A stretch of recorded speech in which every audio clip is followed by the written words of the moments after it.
Mi novio me dijo que rechazara un ascenso de $2.4, 000 pesos porque lo haría ver mal. Dijo que tenía que rechazar el trabajo y mejor tomar un puesto de recepcionista. Así que lo degradé a exnovio. Javier y yo llevábamos 2 años juntos. Yo trabajaba en una compañía farmacéutica como coordinadora de investigación, ganando $1.4, 000 pesos al año. Él trabajaba en la empresa de plomería de su papá como gerente de ventas, ganando $1, 000. Él siempre decía que el dinero no importaba, que éramos un equipo. Y yo le creía.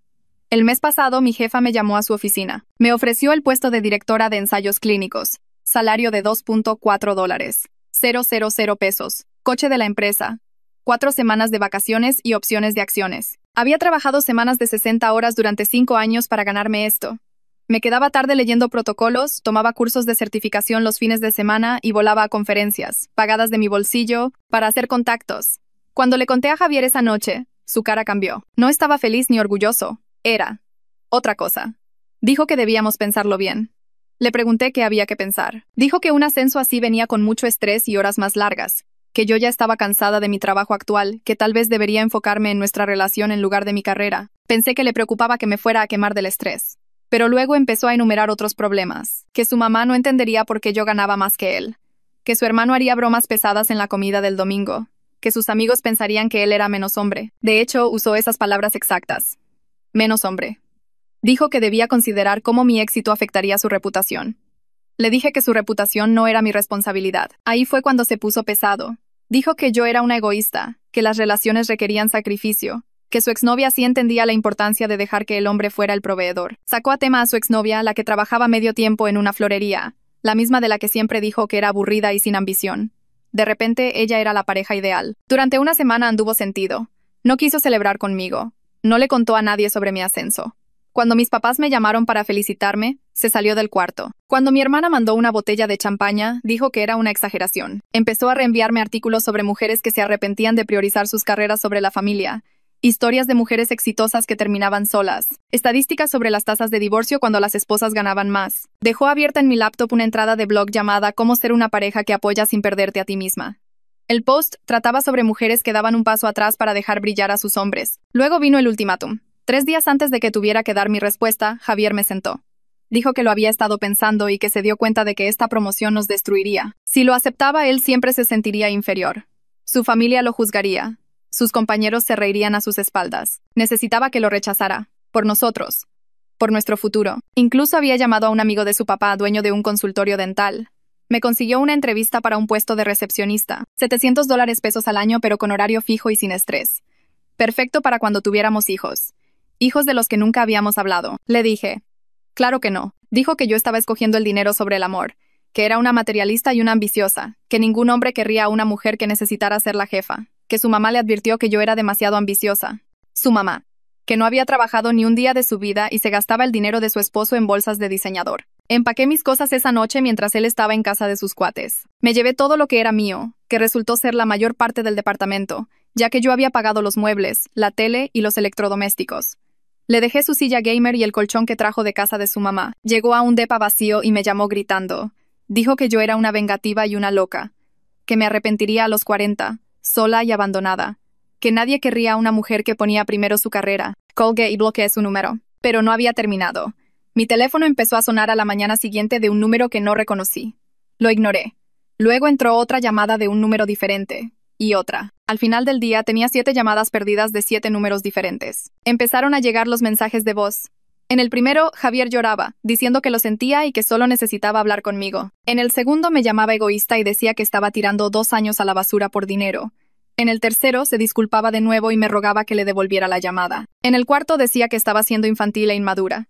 Seguían alternando así, entre el arrepentimiento y el coraje. Camila me llamó esa noche para ver cómo estaba y le conté sobre los mensajes.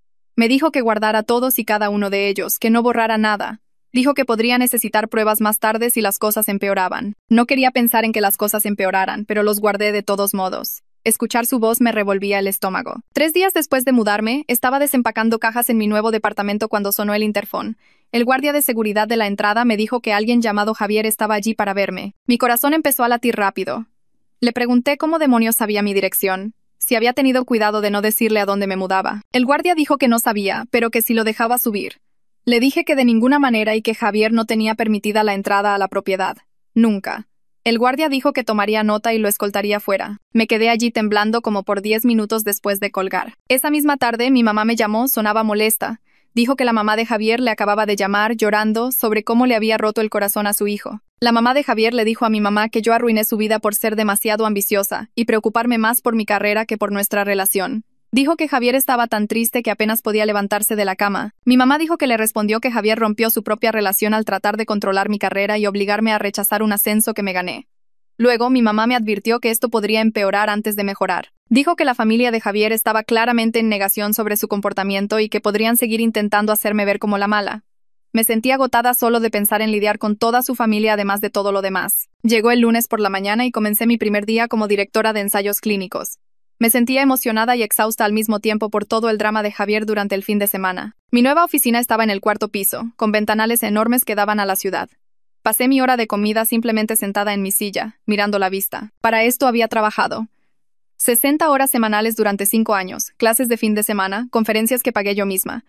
Me gané esta oficina y este trabajo, y me sentí orgullosa de estar sentada allí. Alrededor de las 2, otro director pasó por mi oficina y tocó la puerta abierta.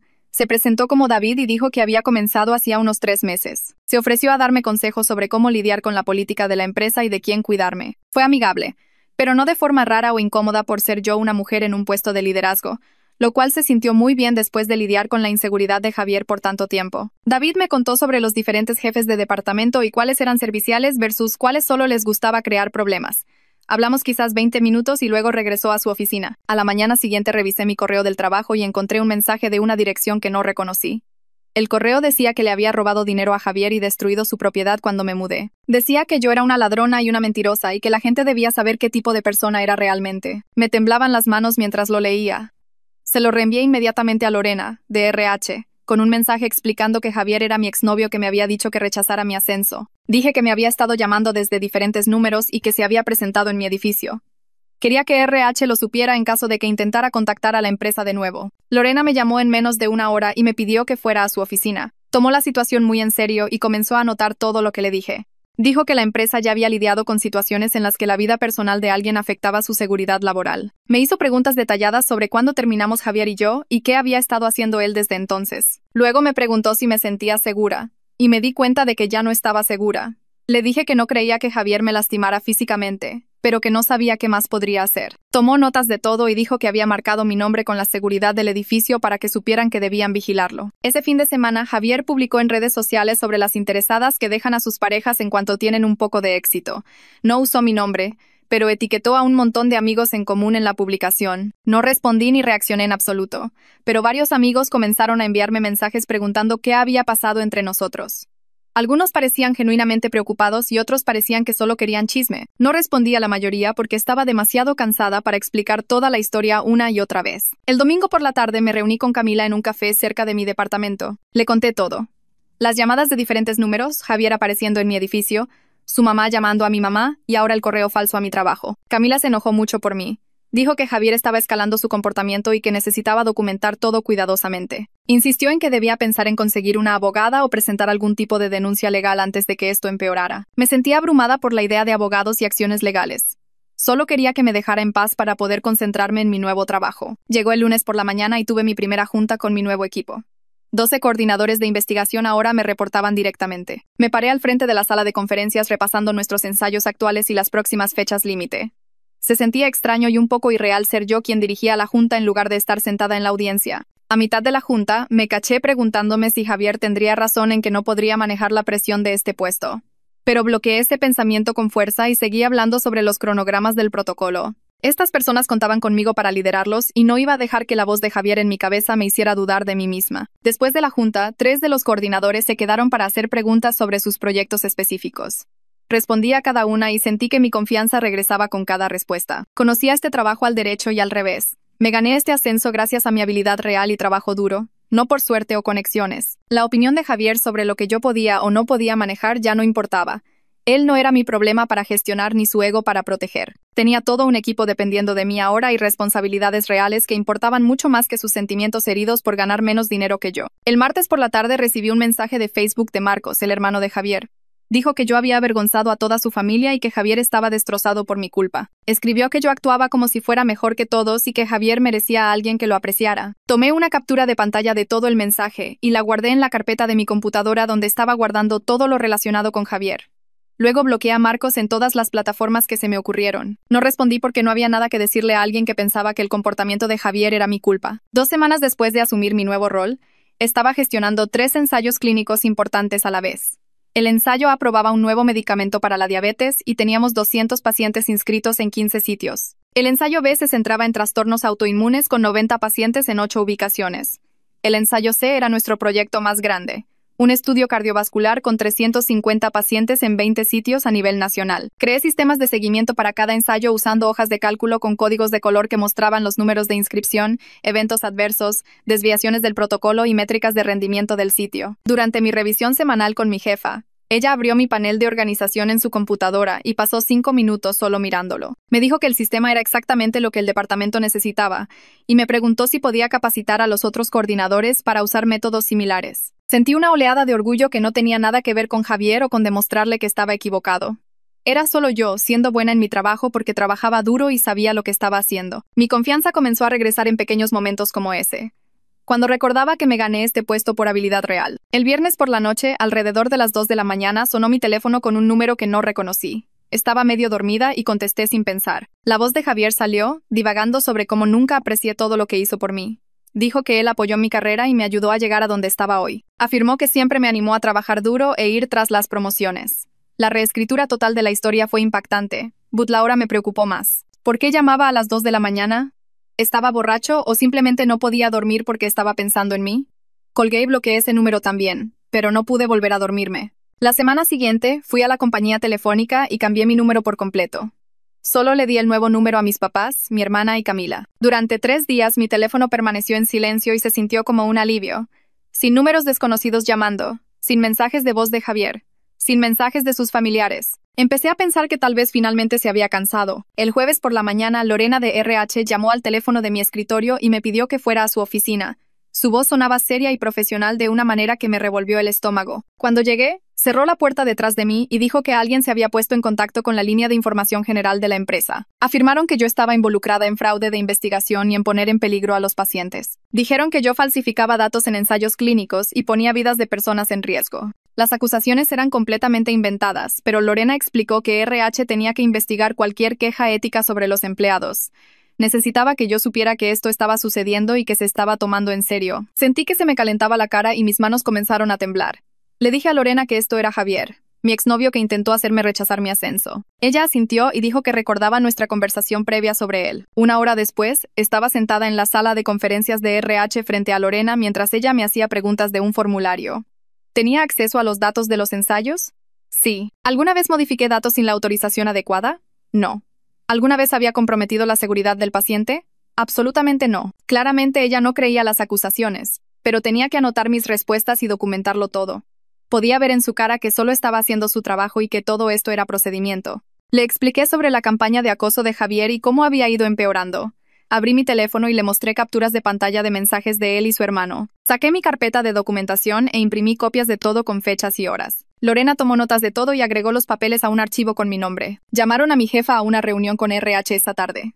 Lorena necesitaba que ella verificara la calidad de mi trabajo y confirmara que seguía todos los estándares éticos. Mi jefa vino a mi oficina después y me dijo que había dado una declaración contundente sobre mi conducta profesional. Dijo que mi trabajo siempre era minucioso y apegado a las reglas, pero pude ver la preocupación en sus ojos sobre todo este drama siguiéndome a mi nuevo puesto. Me preguntó si estaba bien y si había algo que la empresa pudiera hacer para ayudar. Dije que lo estaban manejando, pero que apreciaba su apoyo. Esa noche me quedé en la cama mirando al techo hasta casi las 3 de la mañana. Seguía pensando en cómo las mentiras de Javier realmente podrían costarme el trabajo por el que pasé 5 años esforzándome. Todo lo que había construido podría desmoronarse porque mi exnovio estaba enojado de que yo ganara más dinero que él. Alrededor de las 11, Camila apareció en mi departamento con 2 botellas de vino y comida para llevar. Me obligó a comer algo y luego nos sirvió a ambas grandes copas de vino. Me recordó que la verdad saldría a la luz y que mi historial de trabajo hablaba por sí mismo.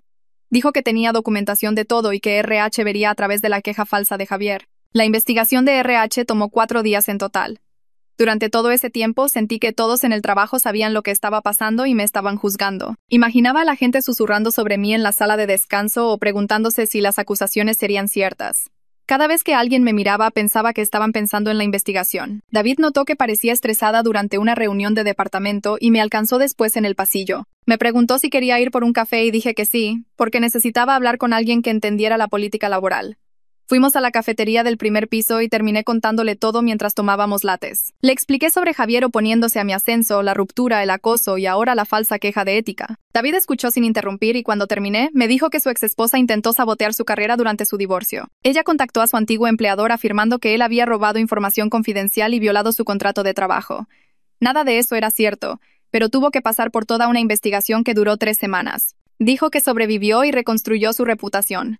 Me advirtió que las personas como Javier cuentan con que sus víctimas se sientan demasiado avergonzadas para defenderse.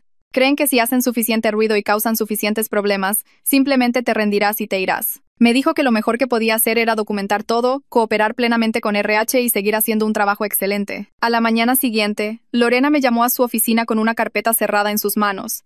Se sentó frente a mí y la abrió, mostrándome el resumen de la investigación que había escrito. La queja fue oficialmente determinada como maliciosa e infundada, sin base en hechos.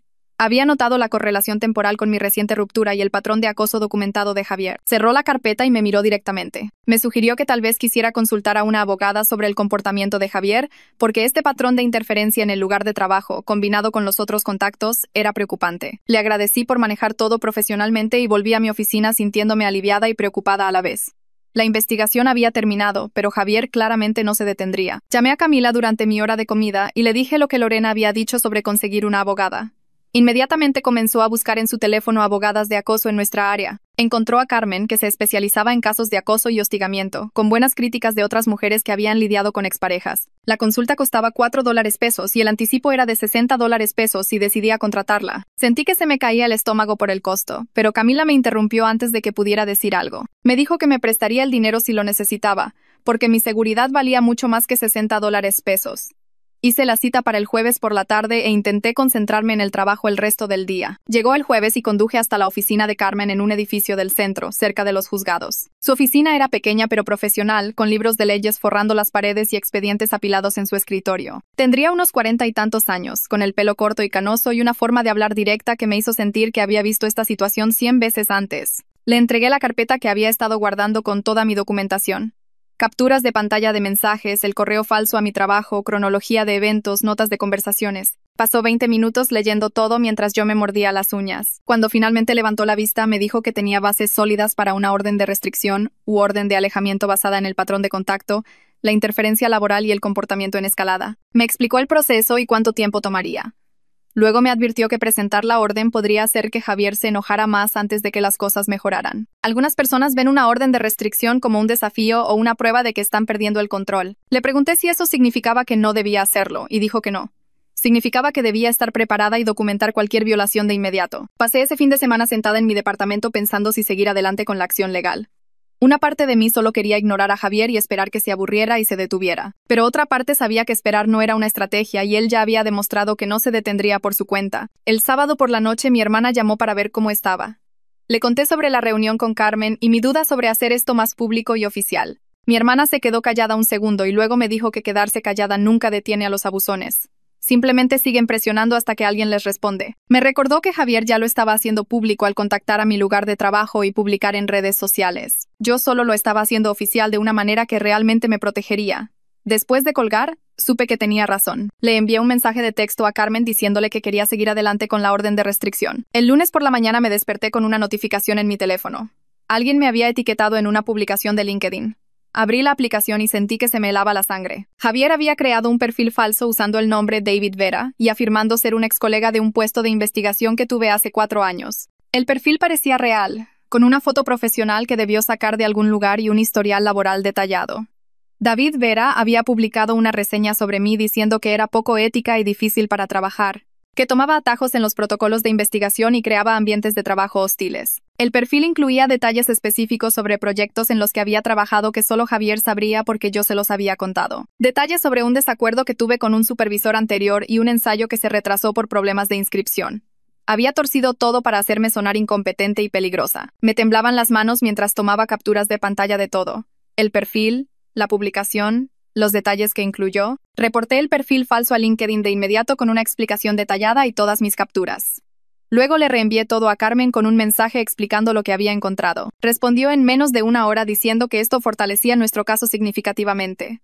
Demostraba un sabotaje profesional deliberado y probaba que Javier estaba tratando activamente de dañar mi carrera y reputación. Me pidió que documentara cualquier respuesta o veces que se compartiera la publicación antes de que LinkedIn la eliminara. Pasé mi hora de comida haciendo exactamente eso, sintiéndome mal del estómago todo el tiempo. Al final del día, LinkedIn había eliminado el perfil y la publicación, pero yo tenía todo guardado en múltiples lugares. El miércoles por la tarde mi teléfono vibró con un mensaje de texto de un número que no reconocí. Casi lo borro pensando que era spam, pero algo me hizo abrirlo. El mensaje decía que solo quería cerrar el ciclo y una conversación, que merecía la oportunidad de explicar su versión y que yo estaba siendo injusta al bloquearlo por completo. Supe de inmediato que era Javier, aunque no lo firmó. No respondí. En lugar de eso, tomé una captura de pantalla del mensaje y se lo reenvié a Carmen con una nota sobre cómo había conseguido mi nuevo número. Ella respondió rápidamente diciéndome que no interactuar era exactamente lo correcto. Cualquier respuesta solo lo alentaría y le demostraría que este método de contacto funcionaba. Agregó el texto a nuestro archivo de pruebas. Ese weekend mis papás manejaron para visitarme. Habían estado preocupados desde que les conté todo lo que pasaba con Javier. Fuimos a cenar a un lugar italiano cerca de mi departamento y mi papá finalmente dijo lo que aparentemente había estado pensando durante meses. Nunca me cayó bien, Javier. Siempre pensé que se sentía intimidado por ti. Mi mamá asintió y admitió que le preocupaba que yo me estuviera haciendo chiquita para que Javier se sintiera cómodo. Dijo que notó que dejé de hablar de mis logros laborales cerca de él y cambiaba de tema cuando alguien preguntaba por mi trabajo. Me sentía avergonzada de que ellos lo hubieran visto cuando yo no lo había reconocido del todo. Mi papá extendió la mano sobre la mesa y apretó la mía. Me dijo que estaba orgulloso de mí por elegirme a mí misma y a mi carrera, que cualquier hombre que valiera la pena celebraría mi éxito en lugar de resentirlo. El lunes en el trabajo estaba gestionando una fecha límite importante de inscripción para un ensayo que requería coordinación entre 3 sitios de investigación diferentes. Necesitábamos alcanzar nuestro objetivo de inscripción para el viernes o arriesgarnos a perder fondos para la siguiente fase. Pasé la semana en juntas consecutivas, revisando protocolos, solucionando problemas del sitio y manteniendo a mi equipo motivado. La presión era intensa, pero se sentía bien, con propósito, como si estuviera haciendo exactamente lo que se suponía que debía hacer. Nada que ver con lo que Javier decía de que no podría manejar el estrés o que el trabajo sería demasiado para mí. Para el jueves por la tarde habíamos superado nuestra meta de inscripción y mi jefa envió un correo al equipo ejecutivo destacando nuestro éxito. Me senté en mi escritorio sintiéndome genuinamente orgullosa y pensando en cuán diferente sería mi vida en este momento si le hubiera hecho caso a Javier y hubiera tomado ese trabajo de recepcionista. El viernes por la mañana Carmen llamó para decirme que estaba presentando la petición de la orden de alejamiento esa tarde. Había compilado 2 meses de acoso documentado en una petición legal con pruebas que mostraban el patrón de comportamiento, la cronología de intentos de contacto, la interferencia laboral, los perfiles falsos en redes sociales, el mensaje de texto del número desconocido, todo organizado y presentado como evidencia de acoso continuo. La fecha de la audiencia se fijó para dentro de 3 semanas. A Javier le entregarían los papeles notificándole de la petición y la fecha de la audiencia. Carmen me advirtió de nuevo que recibir los papeles podría provocar una escalada. Me dijo que tuviera mucho cuidado con mi entorno y que llamara a la policía de inmediato si aparecía cerca de mí. Le di las gracias y colgué, sintiéndome aliviada de que algo finalmente estuviera sucediendo y nerviosa por lo que haría Javier cuando se enterara. A la mañana siguiente, programé una reunión con Lorena antes de que llegara mi equipo. Se sentó frente a mí en la sala de conferencias de RH con su libreta lista. Le expliqué que Carmen había presentado la petición de la orden de alejamiento y que a Javier le notificarían en los próximos días. Lorena asintió e hizo notas en mi archivo, conectándolo con la queja anterior sobre el perfil falso de LinkedIn y la acusación fraudulenta de ética. Me agradeció por mantener informado a RH y dijo que la documentación creaba un patrón claro que nos protegía tanto a mí como a la empresa. Me preguntó si quería que seguridad tuviera la foto de Javier y dije que sí. La conversación duró quizás 10 minutos, pero me sentí mejor sabiendo que la empresa entendía que esto era serio. Aviso. Reds ya está en Spotify.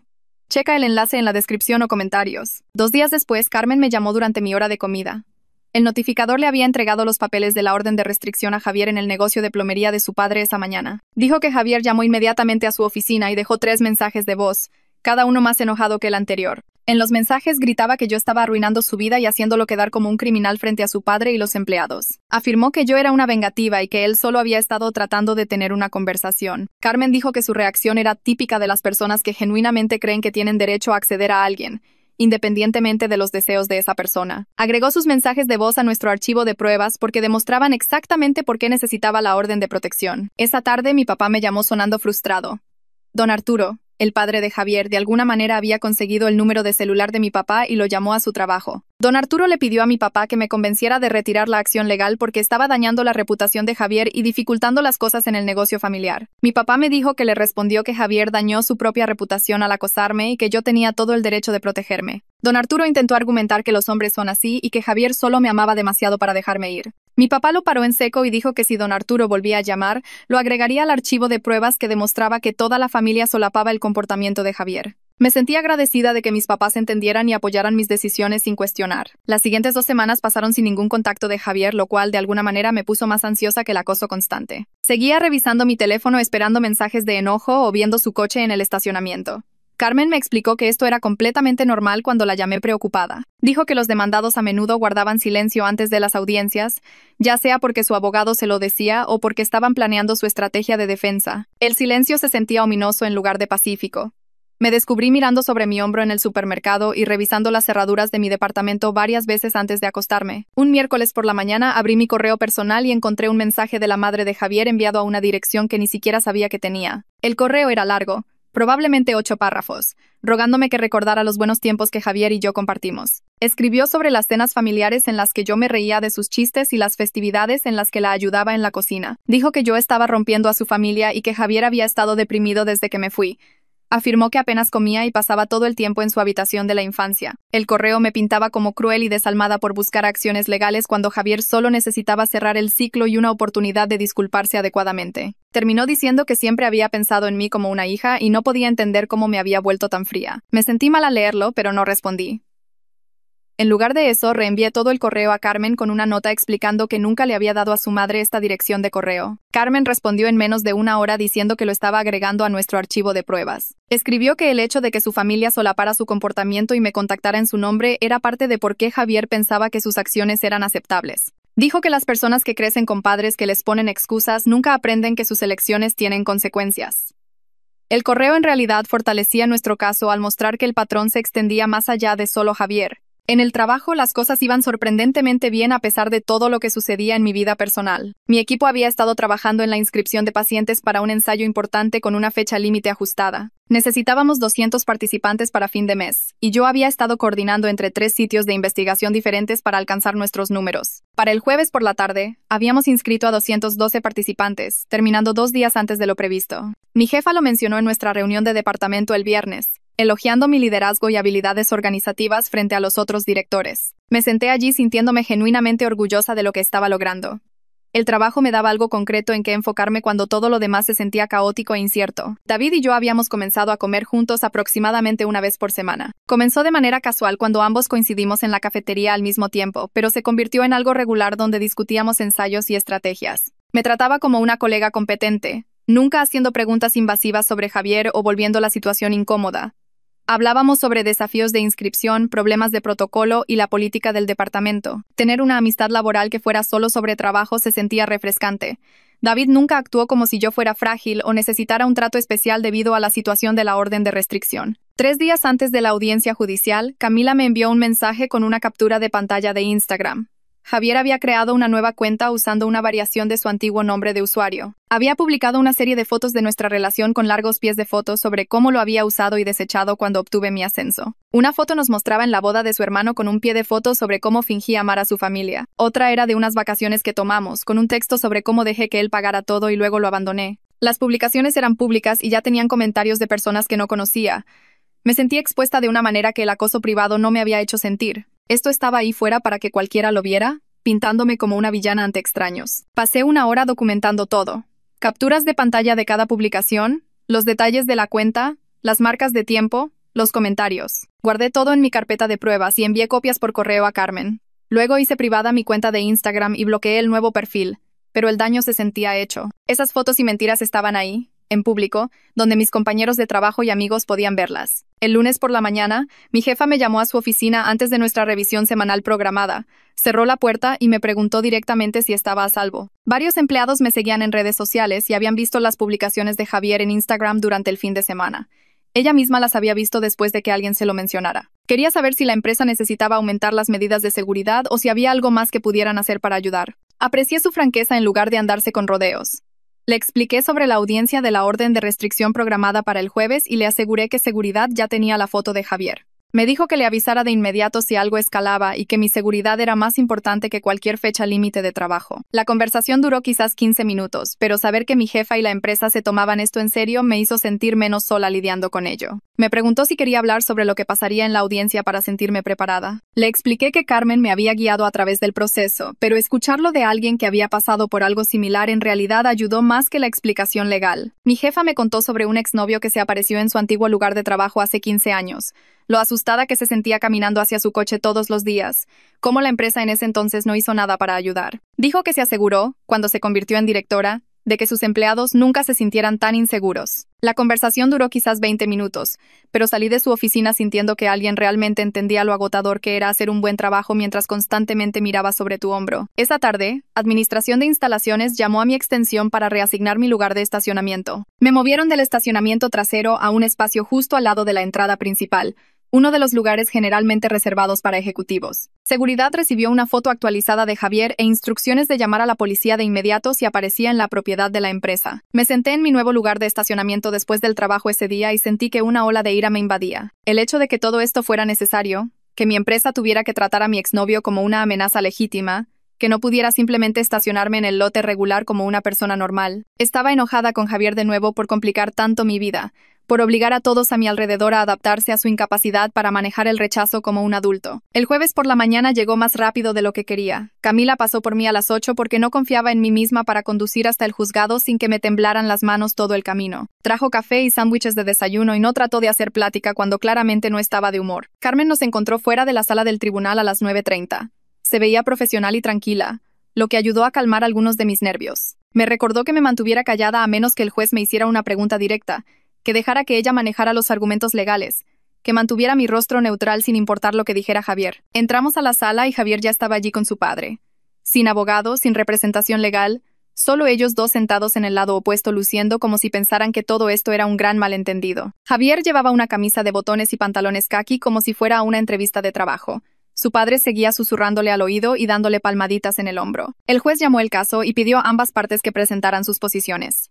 Carmen fue primero, exponiendo la cronología del acoso con fechas y ejemplos específicos. Presentó impresiones de los mensajes de voz, mensajes de texto, correos electrónicos, cuentas falsas de redes sociales, la queja a mi lugar de trabajo. La evidencia llenaba una carpeta de 2 pulgadas que colocó en el estrado del juez. La cara de Javier se puso roja mientras Carmen hablaba. Cuando el juez le preguntó si quería responder, Javier se puso de pie y comenzó a hablar sin ninguna organización clara. Le dijo al juez que yo solo estaba enojada porque él rompió conmigo, que no podía manejar el rechazo, que estaba inventando todo esto para vengarme. El juez miró la cronología que Carmen presentó, que mostraba que yo terminé la relación, y luego volvió a mirar a Javier.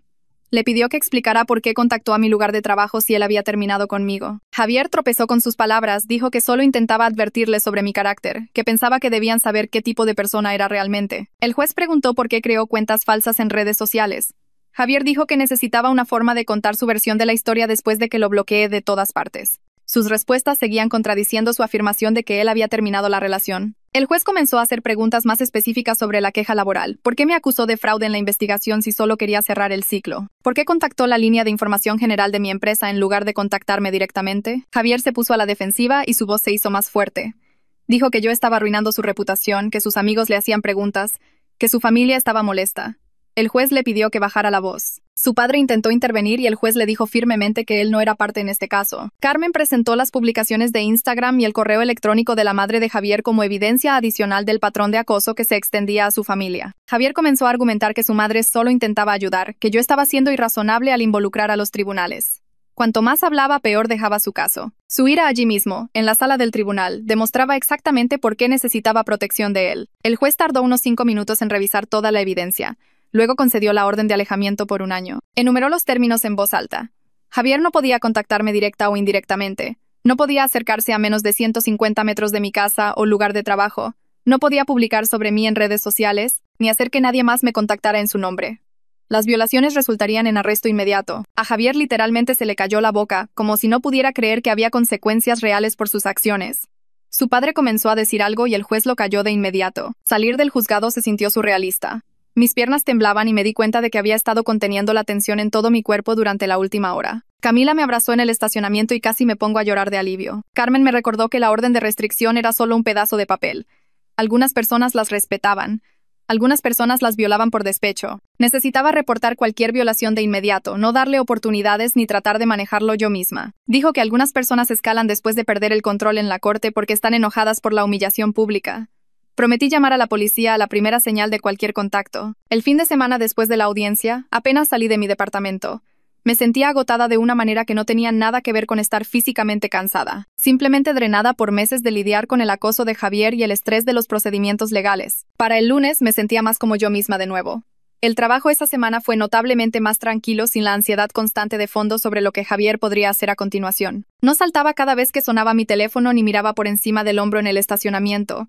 Me concentré en preparar una presentación para el equipo ejecutivo sobre los resultados de nuestros ensayos principales. Los datos se veían sólidos y pasé horas asegurándome de que mis diapositivas fueran claras y convincentes. Lorena me llamó a RH el miércoles. Me mostró el cierre oficial del archivo de investigación, señalando que la orden judicial validaba todo lo que había reportado sobre la campaña de acoso. Me dijo que estaba realmente impresionada por lo profesionalmente que había manejado la situación, que muchas personas se habrían desmoronado bajo ese tipo de presión. Le agradecí por tomarlo en serio desde el principio, por creerme cuando Javier intentó hacerme ver como el problema. El viernes por la tarde presenté ante el equipo ejecutivo en la gran sala de conferencias del último piso. Mi jefa me presentó y les expliqué los datos de los ensayos, los números de inscripción, las proyecciones de cronograma y el análisis presupuestario. Respondí preguntas sobre modificaciones de protocolo y estrategias de retención de pacientes. El CEO habló al final para decir que mi presentación mostraba exactamente el tipo de pensamiento claro y planificación estratégica que la empresa necesitaba. Dijo que mis habilidades de comunicación y mi capacidad para gestionar proyectos complejos eran impresionantes. Salí de esa sala de conferencias sintiéndome genuinamente orgullosa.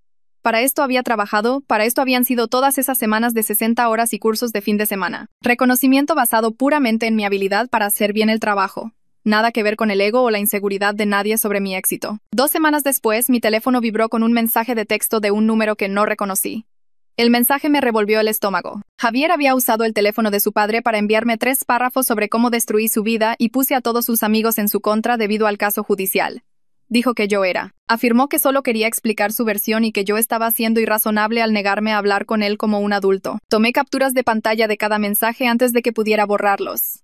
Mis manos temblaban un poco mientras buscaba la información de contacto de Carmen y llamaba a su oficina. Respondió al segundo timbrazo y le leí los mensajes palabra por palabra. Me dijo que le reenviara las capturas de pantalla de inmediato y no respondiera a Javier en absoluto. Dijo que este era exactamente el tipo de violación que los jueces tomaban en serio, porque demostraba que él pensaba que las reglas no aplicaban para él. Le envié las capturas mientras aún estábamos al teléfono. Dijo que presentaría un informe de violación ante el tribunal a primera hora de la mañana y que debía esperar que llamaran a Javier para una audiencia por desacato. Le pregunté si esto significaba que realmente enfrentaría consecuencias y dijo que sí. A los jueces no les gusta que la gente ignore sus órdenes de inmediato. Esa noche apenas dormí, preocupada de que Javier escalara aún más o encontrara otras formas de contactarme. Pero mi teléfono permaneció en silencio y seguí revisando las capturas de pantalla para asegurarme de que seguían guardadas. Carmen presentó el informe de violación el miércoles por la mañana y me llamó esa tarde para decirme que el tribunal programó una audiencia para la semana siguiente. Explicó que Javier tendría que comparecer ante el mismo juez que otorgó la orden de restricción y explicar por qué la violó. Me advirtió que probablemente pondría excusas sobre no entender la orden o afirmaría que era una emergencia. La audiencia tuvo lugar un martes por la mañana y me tomé medio día libre en el trabajo para estar allí. Javier apareció luciendo enojado y a la defensiva, sentado en el lado opuesto de la sala con su padre a su lado nuevamente. El juez llamó el caso y le preguntó directamente a Javier por qué me contactó desde el teléfono de su padre cuando la orden de restricción prohibía explícitamente cualquier contacto directo o indirecto. Javier comenzó a decir que solo necesitaba cerrar el ciclo y quería explicar cómo el caso judicial afectó sus amistades. El juez lo interrumpió y le preguntó si había leído la orden de restricción que establecía claramente que ningún contacto significaba ningún contacto por ningún motivo. Javier se puso nervioso y dijo que no pensaba que un mensaje de texto contara como acoso. La expresión del juez se volvió severa y dijo que la orden no era una sugerencia, era un mandato legal con consecuencias por violaciones. El juez emitió una advertencia formal allí mismo en la sala. Le dijo a Javier que la próxima violación de cualquier tipo resultaría en arresto inmediato y tiempo en la cárcel. Dijo que le estaba dando una oportunidad para entender que las órdenes de restricción existen para proteger a las personas del contacto no deseado, independientemente del motivo de ese contacto. La cara de Javier se puso roja y comenzó a discutir, pero su padre lo agarró del brazo para detenerlo. El juez dijo que la advertencia ahora era parte del expediente judicial de Javier y que cualquier violación futura sería tratada como desacato intencional. Nos despidió y salí sintiendo que finalmente podía respirar adecuadamente. Carmen me acompañó a mi coche y dijo que este era el momento en que la mayoría de las personas que acosan finalmente entienden que sus acciones tienen consecuencias legales reales. Dijo que algunas personas necesitaban ver a un juez amenazar con la cárcel antes de que realmente se detuvieran. Le agradecí por manejar todo tan profesionalmente y me dijo que llamara de inmediato si Javier intentaba cualquier otra cosa. Conduje de regreso al trabajo sintiéndome cautelosamente esperanzada de que tal vez esta pesadilla realmente estuviera terminando. El estrés de meses de acoso de Javier finalmente me alcanzó y me di cuenta de que necesitaba ayuda profesional para procesar todo. Encontré a Vanessa a través de mi seguro médico y programé mi primera cita de terapia para el jueves siguiente. Su consultorio estaba en un edificio tranquilo del centro, con sillas cómodas e iluminación suave que me hizo sentir menos nerviosa por estar allí. Le conté toda la historia, desde el ultimátum de Javier sobre mi ascenso hasta la orden de restricción y la audiencia de violación.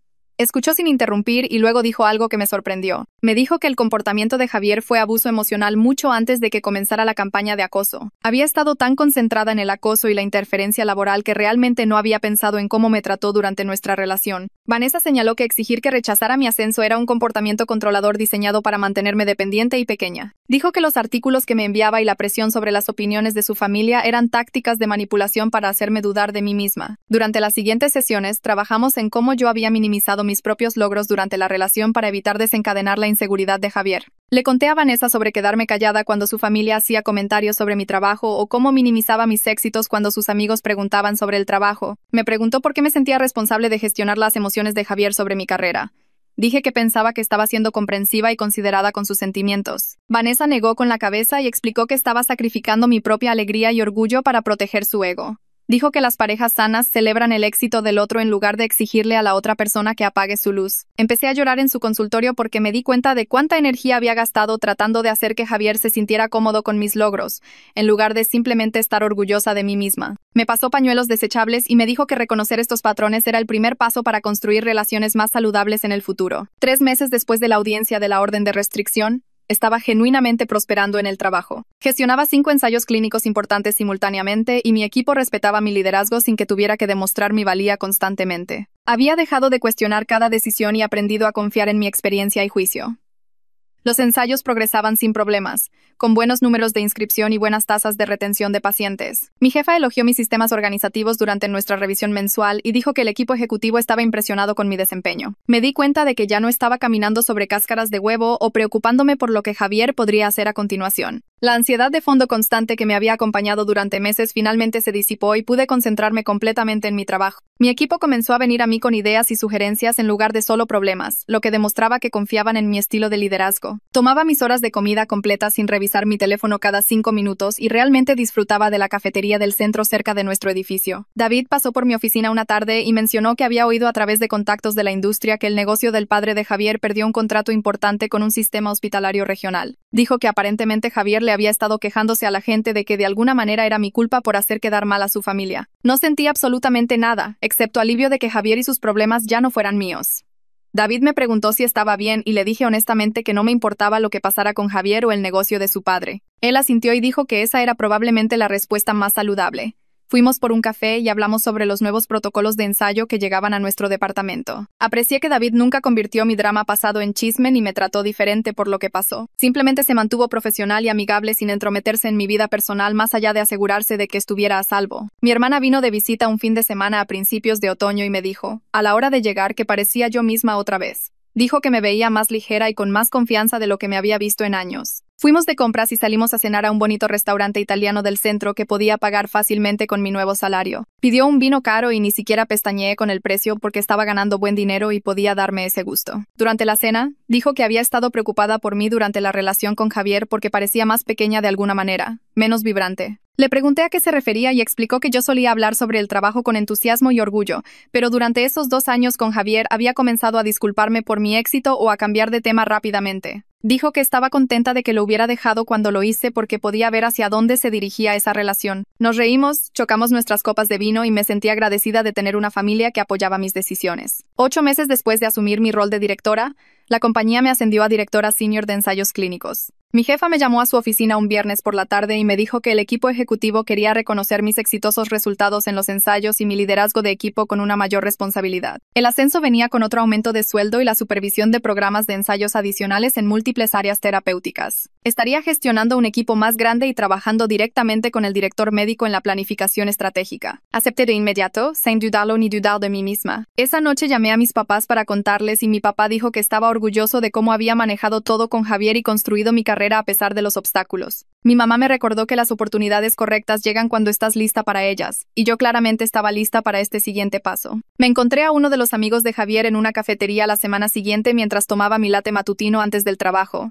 Se me acercó con cautela y me preguntó si podía hablar conmigo un minuto. Me tensé, pero acepté escuchar lo que tenía que decir. Se disculpó por creer la versión de los hechos de Javier después de nuestra ruptura y dijo que varias personas en su grupo de amigos se habían distanciado de Javier después de ver su comportamiento en redes sociales y enterarse de la orden de restricción.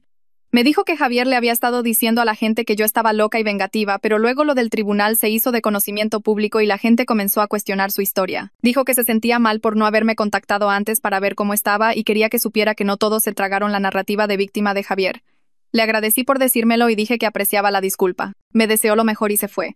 Y me quedé allí sosteniendo mi café sintiéndome validada de que otras personas finalmente habían visto a través de la manipulación de Javier. Vanessa comenzó a preguntarme en nuestras sesiones semanales por qué siempre matizaba mis éxitos con explicaciones sobre suerte o el momento en lugar de simplemente adueñarme de mis logros. Yo decía cosas como me ascendieron porque la empresa necesitaba a alguien o el momento fue oportuno.